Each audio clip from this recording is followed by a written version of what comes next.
sobre la antigua ciudad de Racotis. Hace 24 siglos, el gran Alejandro Magno fundó Alejandría, su más importante Alejandría, epicentro del saber y el conocimiento y mezcla de culturas. Hola, bienvenidos y bienvenidas al Soplo de Jequet. Yo soy Alasne de Orol, empezamos. Bueno, llevamos ya algunas semanitas sin vídeo, pero ya retomamos. Vamos a retomar a vídeo semanal, y es porque aparte de la celebración, pues estas fiestas que nos han acontecido, en la que yo, por cierto, también celebro mi venida al mundo con el sol invicto el día 24 de diciembre, pues he tenido la inmensa suerte hace unos días de estar en un viaje muy especial. Y es que en este viaje a Egipto que he hecho hace poquito, he estado nada más y nada menos que en el oasis de Siwasi. Y aparte también he podido estar en una ciudad muy especial en la cual todavía no había estado y a la que le vamos a dedicar el vídeo de hoy. Esa maravillosa ciudad es Alejandría. Y es esta ciudad, este símbolo, este núcleo cultural del mundo antiguo, esta ciudad fundada por el gran Alejandro Magno en el 331 a.C., si bien es cierto, Alejandro Magno fundó muchas ciudades llamadas Alejandría, pero sin duda es esta probablemente la más importante, ya que fue, como decimos, este núcleo de la cultura, del saber, del conocimiento durante tanto tiempo y que esta huella ha dejado.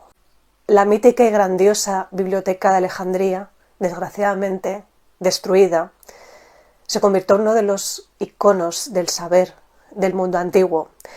Hay que decir que en este momento en Alejandría pues se sucedían la mayoría de estudiosos, de sabios. Muchos nacieron en Alejandría y otros iban a estudiar a Alejandría. Aquí tenemos sabios como Aristarco, Eratóstenes, Euclides, Arquímedes. Todos pasaron por Alejandría. En lo que fue la mítica Biblioteca de Alejandría, que se cree que quizás pudo tener más de 1 millón de manuscritos, de pergaminos, de obras, pues evidentemente cuando se destruyó, hoy en día cuando visitamos Alejandría, pues más o menos donde estaría la Biblioteca de Alejandría, ahora hay una nueva y moderna Biblioteca de Alejandría. Aparte de la biblioteca madre, digamos, la gran biblioteca de Alejandría, había otra biblioteca, digamos, anexa o complementaria, se puede denominar como la biblioteca hija, estaba la madre y la hija, que estaba más o menos en las ruinas del Serapeo. Cuando hoy visitamos la famosa llamada columna de Pompeyo, que era una de otras tantas que había, pues ahí tenemos también las ruinas del Serapeo. Ahí estaba la biblioteca hija de Alejandría. De hecho, cuando, por ejemplo, en la película de Ágora vemos esa destrucción de la biblioteca, no es la destrucción de la biblioteca madre de Alejandría, porque la biblioteca de Alejandría ya había sido unos años antes destruida, años antes de Hipatia. Es la biblioteca hija, la biblioteca del Serapeo, donde probablemente sí que es verdad que a lo mejor se rescataron algunas obras que lograron ser rescatadas de la biblioteca madre, se llevaron a la biblioteca hija del Serapeo. De hecho, por ejemplo, si recordáis, habéis visto la película o la vais a ver, una famosa escena donde aparece Hipatia y algunos de sus discípulos, alumnos, y están por la noche en un templo que por cierto tiene unas columnas atóricas, y vemos a un hombre que a lo mejor es un sacerdote andando por la azotea y están pues discutiendo pues sobre el universo, creo que sobre el heliocentrismo, etcétera. Y ese hombre, ese posible sacerdote que aparece, dice algo así como: por eso debemos proteger la biblioteca, no sé si dice hija, se refiere a la del Serapeo, porque es lo único que nos queda. No podemos permitir que le ocurra lo mismo que le ocurrió a la biblioteca madre. Es decir, en la época de Hipatia de Alejandría, cuando vemos en la película, vemos la destrucción de la biblioteca hija, la biblioteca que se encontraba aquí, en las ruinas del Serapeo, y donde, como decimos, a lo mejor sí que había alguna obra rescatada de la biblioteca madre que se había destruido unos años antes, la biblioteca de Alejandría. La verdad es que creo que esto es una de las grandes pérdidas que ha sufrido la humanidad. O sea, imaginaos la cantidad de obras, de saberes, de conocimientos, probablemente de obras que ahora serían quizás clásicos, se perdieron para siempre, para nunca volver. Y estoy recordando ahora un capítulo del famoso Carl Sagan en Cosmos, donde hablaba de esta destrucción de la biblioteca, también hablaba de Hipatia, y me acuerdo que se refería haciendo una comparación, pues imaginaos, por ejemplo, de un autor como Shakespeare, haciendo una comparación en la que sepamos pues, que había escrito algunas obritas, Coriolanus, Sueño de una noche de verano, pero que oímos que escribió otras que nunca nos llegaron, como Hamlet, como Macbeth, como Romeo y Julieta. Es decir, hay obras que nunca han llegado, autores que tampoco nunca han llegado y que jamás lo sabremos. Y del mismo modo que cuando hablamos que todo viene de Egipto, casi todo viene de Egipto, de ser nada nuevo bajo Ra, por ejemplo, haciendo esta comparativa hablando de Shakespeare, pues también prácticamente todo viene de Shakespeare, porque si queréis algún día hablamos de ello. La mayoría de películas, series, etcétera, que veis de televisión vienen de Shakespeare. Bueno, si fue Shakespeare o quizá fue Marlowe quien escribió las obras de Shakespeare, eso sería otro tema. Bien, pero esta gran pérdida del conocimiento de la biblioteca, tanto la madre como la hija que se produce, es una de las grandes pérdidas de la humanidad. Es decir, algo que nunca jamás recuperaremos. A lo mejor imaginaos que esas obras hubiesen cambiado el rumbo de la historia. A lo mejor esas obras serían claves, serían clásicos, hubiesen inspirado parte de nuestra vida, de nuestro arte, de nuestras obras, y eso jamás lo recuperaremos. Fue una grandísima tragedia. La biblioteca de Alejandría, la grande, la madre, pues se comienza con el mismo Ptolomeo I. Ya sabemos, bueno, hemos hablado muchas veces, que a la muerte de Alejandro Magno, pues sus generales, sus sátrapas, amigos, se reparten el territorio y es Ptolomeo I, bueno, Ptolomeo, que se convirtiera en Ptolomeo I, quien funda esta dinastía macedónica y que termina o culmina con Cleopatra VII, la famosísima Cleopatra VII, antes de caer ya definitivamente Egipto en manos romanas. Y es Alejandría, este otro Egipto, pero que también es Egipto. Tiene algo muy especial, es una ciudad con el mar Mediterráneo, con ese halo romántico. De hecho, evidentemente, era un lugar estratégico porque unía el Mediterráneo con el resto de Egipto y donde se respira aún hoy en día esa multiculturalidad, eso, todo lo que allí ocurrió. Nos podemos imaginar a todos esos sabios, grandes sabios, tan importantes para la humanidad paseando por allí. Nos podemos imaginar también a Hipatia paseando por ese Serapeo, por ejemplo. Y algo curioso también, bueno, como hemos dicho, evidentemente es con Alejandro Magno, con esta dinastía macedónica, y con los Ptolomeo. Estamos hablando ya de estos últimos coletazos de la historia del Antiguo Egipto, pero que evidentemente sabemos, al igual que Alejandro Magno, fue muy bien recibido por los egipcios, puesto que no estaban muy de acuerdo con esa dominación persa a la que estaban sometidos durante esa época en la que llega Alejandro Magno, que lo ven un poco como un libertador, ¿no? Y es un poco de ese amor-admiración mutuo entre los egipcios y Alejandro Magno.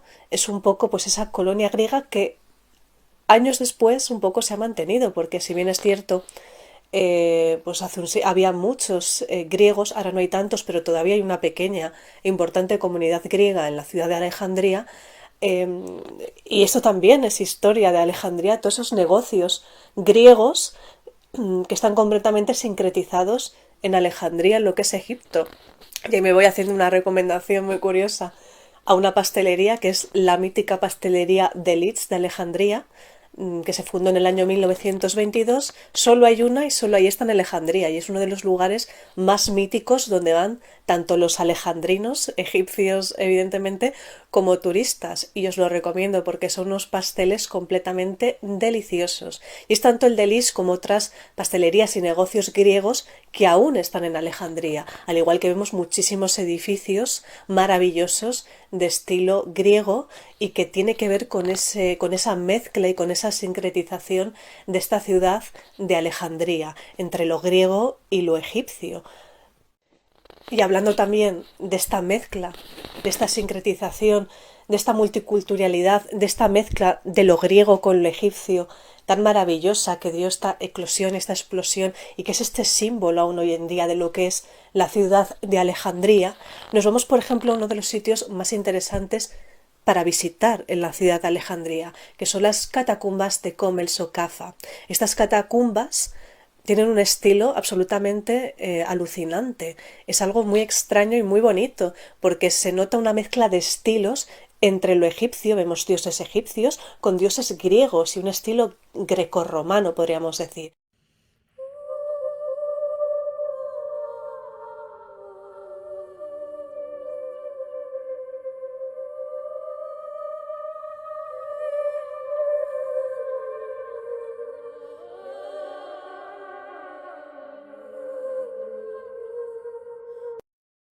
De hecho, estas catacumbas son pues del siglo I, del siglo II después de Cristo, es decir, son ya de época romana.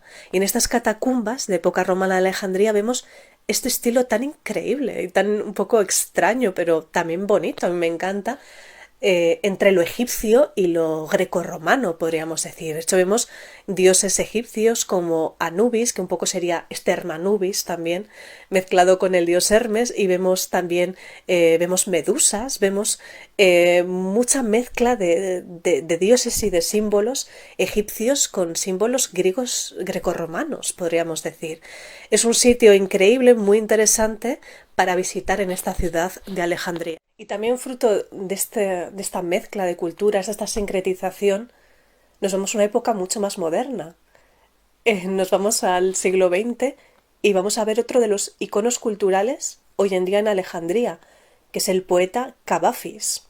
Cavafis es precisamente de origen griego, pero él fue alejandrino, él nació y murió en Alejandría y vivió pues casi toda su vida allí.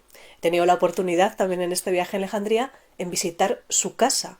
La casa no solo donde vivió muchos años y murió, bueno, no, murió, de hecho es curioso, en el hospital que se ve desde la ventana de la casa, es decir, una cosa como muy poética es que siempre desde su casa vio el lugar de su muerte, pero lo curioso es que prácticamente casi todas sus obras las escribió en esa casa, incluida la famosísima Ítaca. Ítaca, que es una de las poesías más famosas de Cavafis y más famosas yo creo que de la historia de la poesía, al menos en el siglo XX, pues escribió ahí en esa casa en Alejandría. Y es Cavafi también un símbolo de esa mezcla de lo griego con lo egipcio. Es parte de esa comunidad griega que ha seguido viviendo el siglo pasado en Alejandría. Y aunque ahora hay menos, todavía sigue habiendo una presencia griega que la vemos, como hemos hablado, en sus negocios, como por ejemplo en la pastelería de Lis y otros muchos negocios y edificios griegos que seguimos viendo hoy en Alejandría. Si vas a emprender viaje rumbo a Ítaca, pide que tu camino sea largo, rico en vivencias y en conocimiento. No temas a lestrigones ni a cíclopes, ni te asuste el airado Posidón. No hallarás tales seres en tu ruta, si alto es tu pensamiento, si tu espíritu y tu cuerpo son puros y sensibles. Nunca hallarás lestrigones ni cíclopes, ni al fiero Posidón, si no los llevas dentro, muy dentro de tu propia alma, si no es tu alma quien los trae consigo. Pide que tu camino sea largo, que sean numerosas las mañanas de verano en que arribes felizmente a bahías no vistas antes. Párate en los mercados de Fenicia y compra delicadas y hermosas mercancías. Madreperla y coral, ámbar y ébano. 1001 perfumes deliciosos, de esos compra los más que puedas, y visita las ciudades de Egipto sin dejar de aprender de sus sabios milenarios. Que Ítaca esté siempre en tu memoria, llegar allí es tu meta, pero no te des prisa en tu viaje, que se extienda durante largos años, y tú arribes, anciano ya, a la isla, con aquello que hayas ganado al cabo del camino, sin esperar que Ítaca te premie. Ítaca fue quien te donó tu viaje, sin ella no lo hubieses emprendido, pero no hay nada más que pueda darte. Aunque pobre la encuentres, no te engaña, rico en saber y en vida como has vuelto, al fin comprendes lo que son las Ítacas. Bueno, y hablando de Cavafy, una cosa curiosa es que nació y murió el mismo día, un 29 de abril, murió en el 1933 y nos vamos a esa fecha, a 1933, que es así como tan redonda y tan bonita, ¿no? Como muchas de las cosas, es curioso que han pasado en Egipto. Por ejemplo, en el 22, el descubrimiento de la tumba de Tutankamón. Pues yo me imagino siempre, en esta manera de intentar imaginarme cosas ocurriendo a la vez, el año 1933, donde muere Cavafis en Alejandría. Pero ¿qué pasa también? Ese es el mismo año en el que Almasi, nuestro querido Almasi, que por cierto, el vídeo anterior se lo dedicamos a él, que si no lo has visto, te dejo por aquí por si lo quieres ver luego, pues Almasi ese mismo año descubre la cueva de los nadadores en el 1933. Y a la vez, ¿qué está pasando? Pues a la vez en Tanis está Pierre Montet haciendo sus excavaciones. Y si es un poco más tarde en el 39, cuando hace ese gran descubrimiento del tesoro de Tanis y estalla la Segunda Guerra Mundial, pues en el 33 él estaba ahí. Y de hecho en el 33 es cuando descubre esa famosa estela del dios Set que supuestamente años antes había enterrado Mariette. Y en el año 33 en Egipto siguen ocurriendo muchas cosas, fijaos, no hace tanto en el 33. Personas que iban tras la historia y no se dieron cuenta de que también hicieron historia. Y esa gente que fue tras la historia también hizo historia. Y es en el año 33 también cuando, por ejemplo, Agatha Christie estaba en Egipto y es ese mismo año en el que escribe Muerte en el Nilo. Cuando hablamos de Almasi en el vídeo pasado, y bueno, hablamos ahora con ese dato del año 1933, aquí también en Alejandría vemos una historia más reciente, que es la que tiene que ver también con la Segunda Guerra Mundial. Si bien es cierto, aquí en Alejandría encontramos también enclaves que tienen mucho que ver con la historia.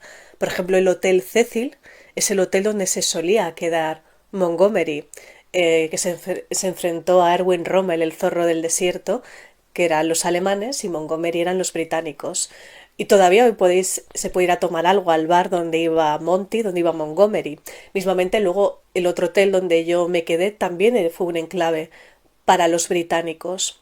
En todo este camino, también pasando por el Alamein, si venís de Siwa, como yo venía desde Siwa, pues antes de llegar a Alejandría también se pasa por el Alamein, por este lugar mítico donde se dieron estas batallas. En la segunda batalla del Alamein se enfrentaron Rommel y Montgomery, y además hemos tenido la suerte de llegar al cementerio británico por la noche y que nos lo abrieran. Un cementerio pues donde se respira toda esa trágica historia. También en Marsa Matruh podéis visitar la guarida de Rommel, del zorro del desierto, y luego pues en el Alamein, que es una ciudad que ahora está muy de moda porque pues tiene una costa muy bonita en la playa y están haciendo muchas edificaciones y hoteles, pues se puede visitar tanto el monumento conmemorativo de los alemanes como de los británicos, en concreto este cementerio británico donde pues se ven pues tristemente las tumbas de muchos chicos muy jóvenes de diferentes nacionalidades. En concreto os voy a poner esta porque me parece especialmente bonita y poética, que nos dice abajo esto de: para el mundo él fue un soldado y para mí él fue el mundo, o él era el mundo. O sea, me parece algo muy bonito y muy triste, que también nos da cuenta de toda esta historia más moderna acontecida aquí, en este norte de Egipto. Y ya como curiosidad de esta ciudad de Alejandría, o por si la vais a visitar, hay una mezquita muy famosa, probablemente es de las más famosas hoy en día en Alejandría y bonitas, que es la de Abu al-Abbas al-Mursi. Al-Mursi significa el murciano, y es que la historia curiosa de esta mezquita es que está dedicada a un sufí murciano.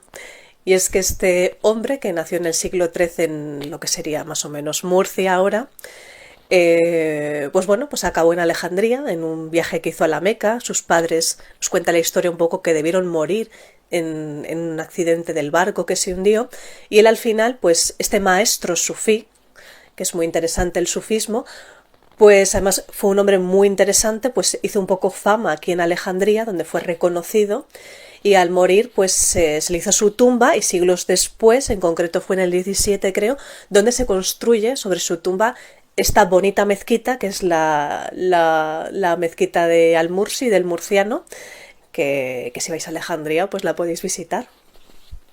Bueno, y hasta aquí el vídeo de hoy, donde os quería hablar un poquito sobre mi paso por esta ciudad de Alejandría que tantas ganas tenía de visitar.